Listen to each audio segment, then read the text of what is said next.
नमस्कार मैत्रिणींनो, संकष्टी चतुर्थीच्या सगळ्यांना खूप खूप शुभेच्छा. तर हा व्हिडिओ तुम्हाला चतुर्थीच्या दिवशीचा थोडासा टाकलेला आहे. तर ते खिचडी बनवत आहे, कारण चतुर्थी आहे, उपवास म्हटल्याच्या नंतर फराळ काहीतरी लागतंच. त्याच्यामुळं थोडीशी खिचडी बनवून घेते. त्याच्यानंतर मग संध्याकाळी पण उपवास सोडायलासाठी काहीतरी बनवायचं आहे, ते पण तुम्हाला मी दाखवते.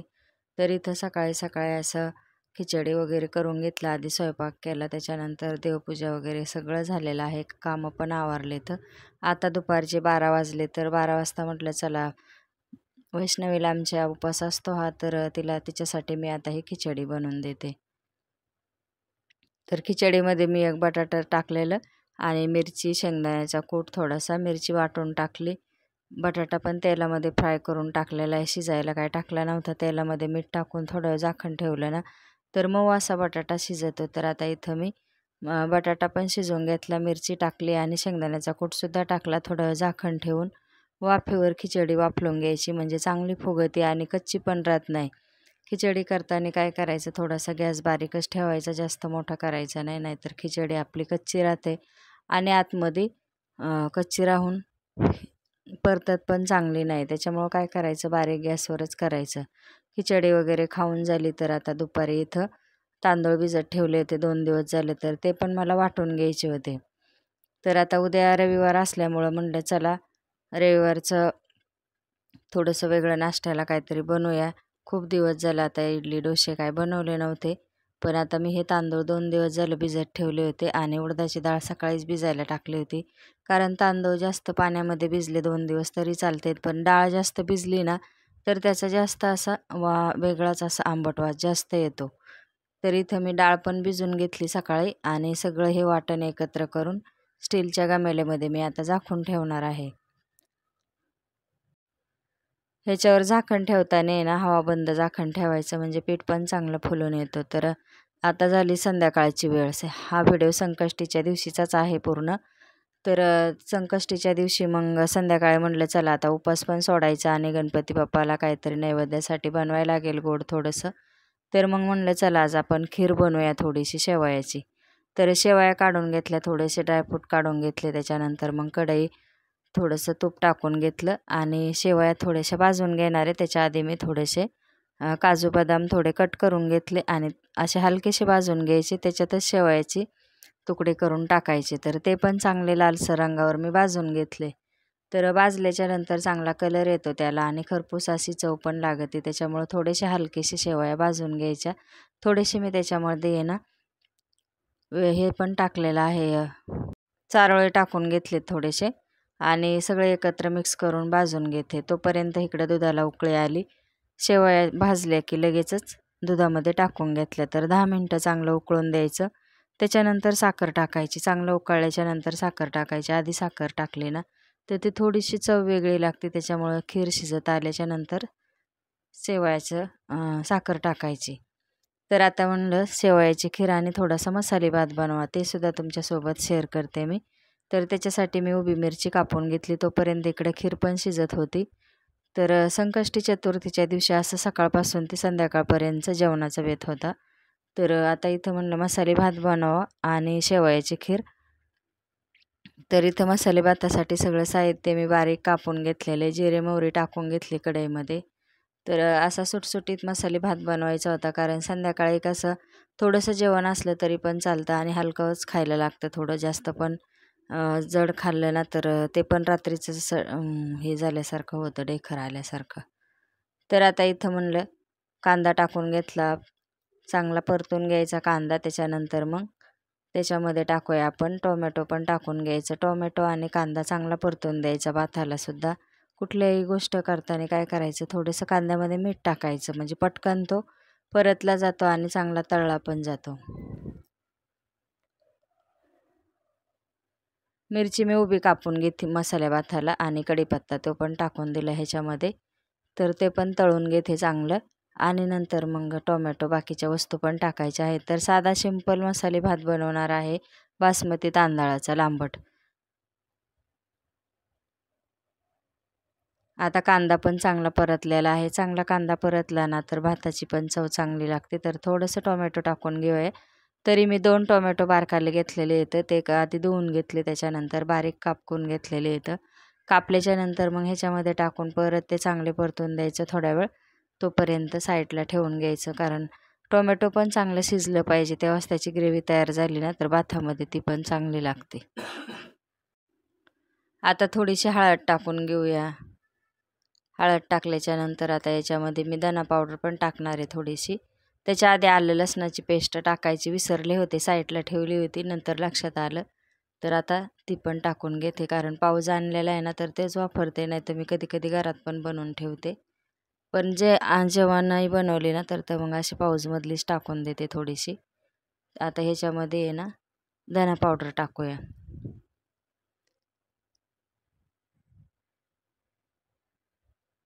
आता टाकणार आहे बिर्याणी मसाला. ह्याच्यामध्ये लाल तिखट वगैरे काहीच टाकायची गरज नाही. बिर्याणीचा मसाला टाकायचा आणि नंतर मिरची टाकायची फक्त हिरवी.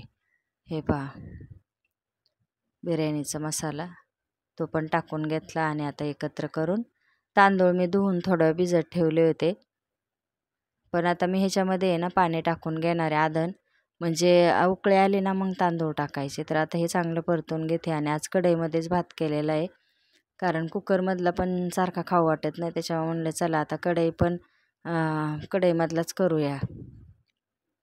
तर आता इथं मी 3 ग्लास पाणी टाकून घेते आणि ह्या पाण्याला चांगले उकळी येईपर्यंत. इकडे खीर पण तयार झाली गरमागरम. तर आता देवाला नैवेद्य दाखवायचा आणि उपास सोडायचा आणि संध्याकाळचं जेवण पण. तर आता इथं मीठ टाकायचं थोडंसं बाकी होतं, कारण थोडंसं टाकलं होतं आधी मी कांद्यामध्ये, पण तेवढं काय पुरेसं नव्हतं म्हणून अजून थोडंसं टाकलं. तोपर्यंत इकडे तांदूळ मी धुवून भिजत ठेवले होते थोडा वेळ, ते पण चांगले भिजलेले येतं. तर बासमती हा बिर्याणीचा तांदूळ आहे लांबट, तर तो घेतलेला आहे. तर म्हटलं चला आता उकळी पण आली, त्याच्यामध्ये टाकून देऊया. तर थोड्या वेळाने लगेचच मी याच्यामध्ये सोडणार आहे उकळी आल्याच्या नंतर. तर असं संध्याकाळच्या स्वयंपाकामध्ये मी मसाले भात आणि खीर बनवली होती, कारण चपात्या वगैरे शिल्लक होत्या आमच्या सकाळच्या. भाजी पण होती भेंडीची, त्याच्यामुळं मग म्हटलं नको करायला भाकरी वगैरे, तर चपात्या पण आहेत आणि हे भात आणि खीर भरपूर झालं संध्याकाळच्या याला. तर असं संध्याकाळी उपास सोडायला मी स्वयंपाक थोडासाच बनवला होता. तर आता उकळे आले आणि तांदूळ पण टाकून घेतले त्याच्यामध्ये.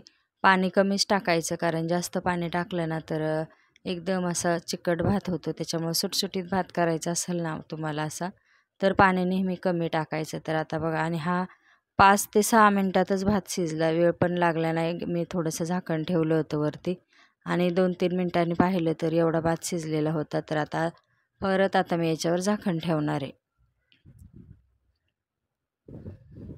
तुम्हाला टाकायचे असेल तर याच्यामध्ये सोयाबीन पण टाकू शकता. तर आता इथे छानपैकी भात शिजलेला आहे, मी गॅस बंद केला आहे आणि आता डिशमध्ये काढून घेते.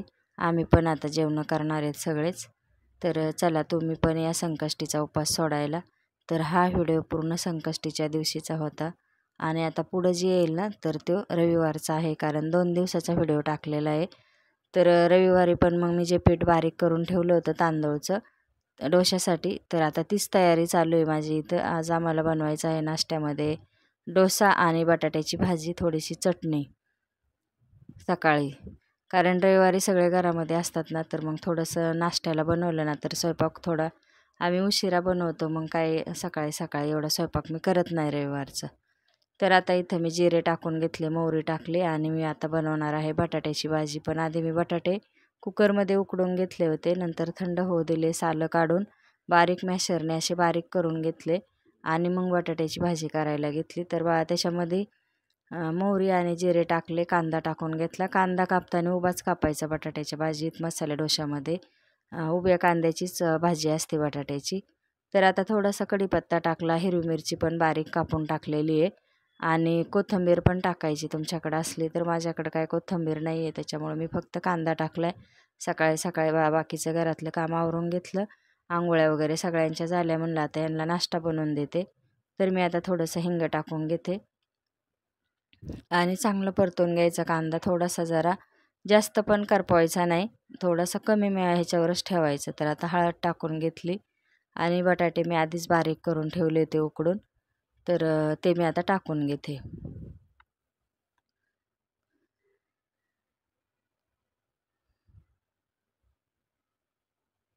बटाटे टाकून झाल्याच्यानंतर परत चवीनुसार मीठ टाकायचं बटाट्याच्या आणि परत एकत्र मिक्स करून थोडं 5 मिनटं भाजी बारीक गॅसवर परतून घ्यायची आणि मग साईडला ठेवून द्यायची, थंड होऊ द्यायची. तर आज मसाले डोसा नाश्त्यासाठी बनवणार आहे ना रविवारचा दुसऱ्या दिवशी. तर तुम्हाला हा व्हिडिओ आहे ना 2 दिवसाचा आहे. एक संकष्टीच्या दिवशी शनिवारचा आणि रविवारचा. आणि आज सगळं स्वयंपाकाचीच मेजवानी आहे याच्यामध्ये, बाकीचं काय दाखवलं नाही दुसरं. तर पीठ पण छान फुललं होतं कारण कालच पीठ मी वाटून ठेवलं होतं ना, झाकून ठेवलं होतं. तर ते पण चांगलं फुललेलं आहे. मी आता एका पातेल्यामध्ये काढून घेते आणि त्याच्यामध्ये मीठ टाकून डोसे करायला घेणार आहे. कारण आता हे सगळ्यात मीठ टाकलं ना तर ते पीठ राहिलं शिल्लक तर मग ते खराब होतं, काळं पडतं. त्याच्यामुळे जेवढं बनवायचे तेवढ्यातच मी आता मीठ टाकून घेतले, थोडंसं पाणी टाकून घेते आणि मिक्स करून घेते. तोपर्यंत तवा पण तिकडं गरम होते आणि नंतर मग डोसे करायला घेणार आहे. तर असे सकाळी सकाळी नाश्त्यासाठी रविवारी डोश्याची तयारी चाललेली आहे. इकडे मी चटणी पण करून घेतली. चटणीची रेसिपी तुम्हाला शेअर नाही केली, डायरेक्ट चटणी दाखवलेली आहे. तर ती ओल्या नारळाची चटणी आहे आणि त्याच्यावर फोडणी दिली. तवा चांगला गरम झालेला आहे आणि तवा आहे ना चपातीचाच तवा आहे, त्याच्यावरच मी बनवते, म्हणजे नेहमीच बनवते ह्याच तव्यावर. तर तुम्हाला जर डोश्याचा तवा असेल तर तुम्ही त्याच्यावर पण बनवू शकता. माझ्याकडे होता पण तो खराब झाला, त्याच्यामुळं मग मी आता नेहमी चपात्या बनवते ना त्याच तव्यावर डोसे वगैरे धिरडे असं बनवायचं असेल ना तर त्याच्यावरच बनवते. तर आता मस्त भाजी लावून घेते डोश्याला. पोरांचं 10 वाजले तर त्याच्यामुळं पोरांना पण भुका लागलेल्या आहे आता आणि सगळ्यांनाच नाश्ता करायचा आहे. त्याच्यामुळं मी आता हे लावून घेते आणि डोसे जसे भाजतील तसे त्यांना खायला देते. तर या तुम्ही सुद्धा रविवारचा नाश्ता करायला. तर इथे डोसा आपला डोसा म्हणजे मी काही जास्त पातळ करत नाही, थोडंसं एकदम असा कडक नाही करत. चला मग बाय सगळ्यांना.